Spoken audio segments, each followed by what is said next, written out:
defensive effort tonight and got that shutout? Yeah, we did a lot of good things offensively. They had their chances. They're a good offensive team, but when it did break down, I thought we had decent box outs in front, and then obviously Bob was a brick wall. Pretty physical game. How do you think this compared physicality-wise compared to the one? Yeah, it was pretty physical. I think both teams tried to come out and take the body early on. Not too concerned about making plays. And that's what the series is going to be. Every game's I think is going to get a little bit more physical. Play in and play out, forechecks, neutral zone, just the little things around the ice, just bumps all over. So it was pretty physical tonight, but I thought we handled it well. Penalty kill 5 for 5 today. Obviously, you guys don't want to be in the box that much, but how much confidence do you guys have in that group right now? I think we're doing a decent job of holding the line, not making it easy for them. When they do enter the zone, we're pressuring pretty well. We have good sticks. Like I said, they're high-end skill. Wants to make those plays. They're capable of making plays. So, not getting caught off guard in any situation, knowing that they can, make 2-3 passes and it could be in the back of your net. So I think we did a decent job of just staying locked in throughout the penalty kills tonight. Nate's got 3 goals in 2 playoff games. Is that just every defenseman's dream, basically? Pretty much.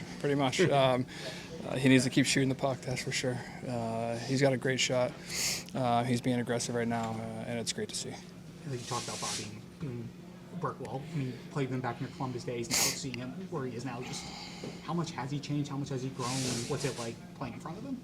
Bob's been the same guy ever since I met him there in Columbus.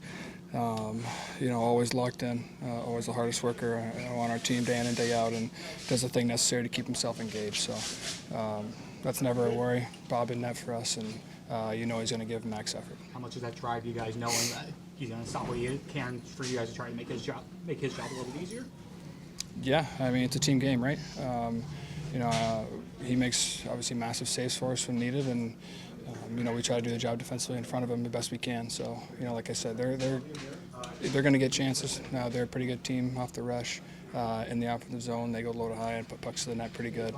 So we'll try to limit those, but like I said, it's definitely a added confidence when he's in the net there. Obviously, the series isn't over, but you take a 2-0 lead on the road, going back to Sunrise, the chance to clinch down there. Just how big is it to get that early momentum from getting 2 games on the road? We put ourselves in a good position here. We understand the series isn't over. That's a great team over there. They're capable of putting up big numbers. So there's no letdown in our game. We're excited to get back in front of our fans and use some of that momentum. You've had to play a couple games here, regular season, without Sasha. How tough is that to do? As big as he plays. He's irreplaceable. He's an irreplaceable player. Face-offs, power play, penalty kill, 5-on-5. Playing against their top lines through the matchups every night. One of the best centermen in the league. So obviously, he's super important to our team. In these first 2 games, you guys have been able to dictate your style of play on the road. How important has that been to? Yeah, the style we play, I think we can. It travels. It's not just a home style of, putting up big numbers and using, the home crowd to our momentum. Obviously that helps, but we play a very simple game. We're a physical hockey team. We score a lot of our goals the gritty way, so we're going to keep continuing to do that. Thanks.